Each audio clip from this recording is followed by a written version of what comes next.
All right, so today we're going to spend some time discussing how to make a mortise and tenon joint. We use this for our outdoor tables. I think it's a very clever way of doing really good joinery very easily. This method is based entirely upon the thickness of one thing, and that's this guy. So that's a router bit. Now this router bit is 16 mils wide, which means that's going to be the size of my tenon and that's going to be the size of my mortise. I'm just going to cut a mortise with this router bit, and then I'm going to cut the tenon to the same size as that. So I want to create this. I want to put an apron into that leg there like that. I want this to be in there, nice and tight, glued in, and I want it to be firm and solid. We're going to achieve that by cutting a groove in here with this router bit, okay, on the router table. We're going to cut a groove in there. But before we do that, what we're going to do is we're going to create the depth or the length or the depth of our shoulder on this piece over here. Now, we do have to do a tiny bit of mathematics because I know that this piece over here is 42 mils thick, right? So 42 mils thick minus 16 mils for this bit is 26.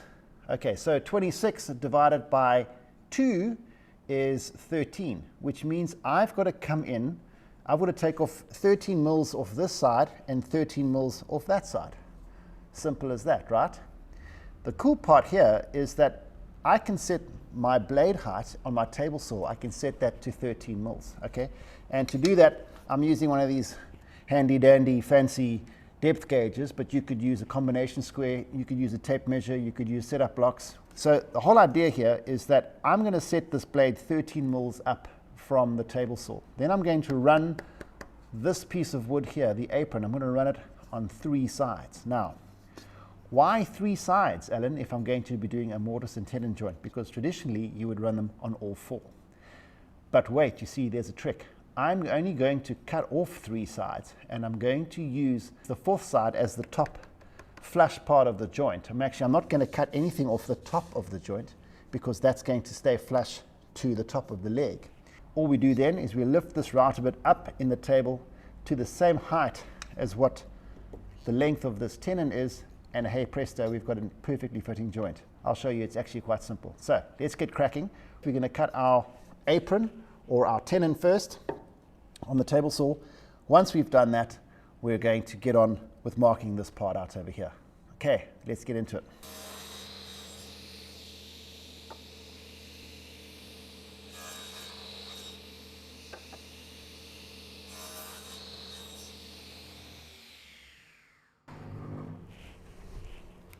Okay, so what we have, if you look nice and closely, we have this part that has not been cut and those 3 parts that have been cut.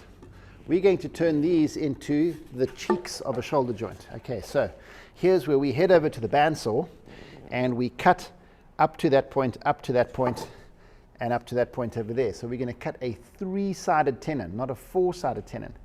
Again, because this is going to stay here and become the top of our flush joint that's going to be flush to the top of our leg. Okay, so we're going to head over to the bandsaw, we're going to cut that, then we're going to pay some attention to the leg, and then put this baby together.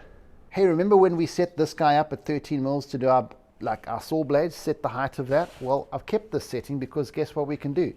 We can use that actual guy to set the distance on my bandsaw. So I can put that in there, make sure that that's 13, which is exactly right there. Now, see, I've used this twice and I haven't even cut anything yet. Right, okay, so now we're going to cut our 3 sides, and this is how we do it.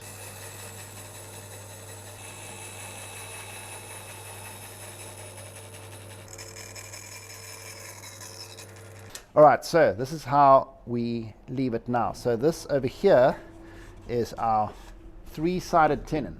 But I don't have a shoulder on top because that there is going to be the top of our joint. Right, now what I need to do to check my accuracy is to go and grab my router bit and make sure that this is the same width as my router bit. Let's have a look here and see. Oh, we're a little bit bigger than my router bit. So what we can do is we're just going to nudge this over and we just take off a hair.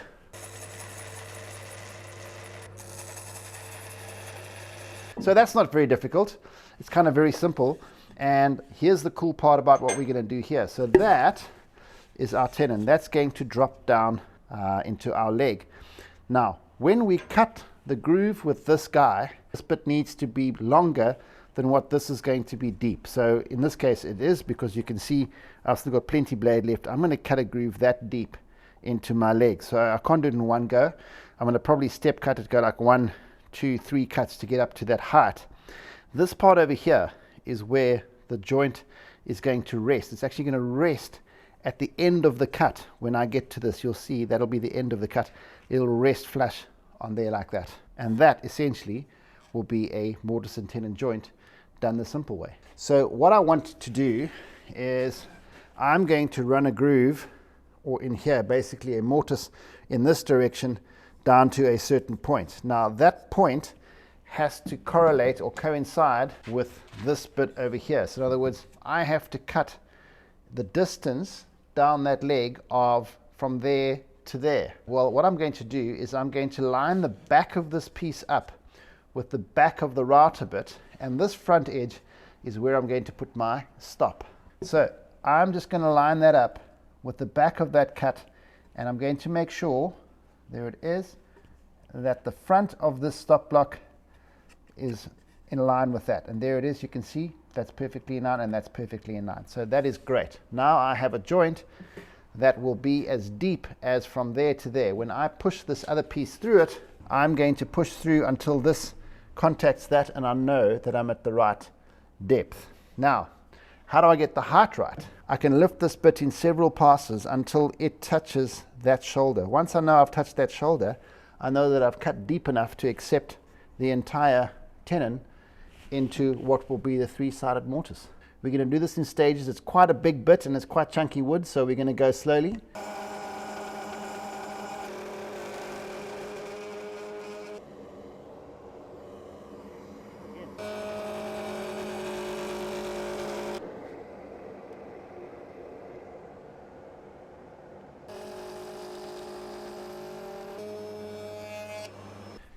Here, what you can see up close is our rounded mortise that's at our correct depth. Here is our tenon, 3-sided, that we're going to drop now into our rounded mortise. There we go. Okay, so now if you come up close, what you can see is a perfectly flush, perfectly centered, correct depth joint into this leg. That's nice and flush. My tabletop sits over there and covers all that up. And I think that this is achievable with a router and a handsaw. Yeah, a chisel and a handsaw, and you can do it. You can use a handsaw to cut this bit, and if you just do a little bit of careful chiseling, you can chisel this out with a chisel. So, what's your excuse? I don't have a thing. Well, I don't believe you. I think you can do it.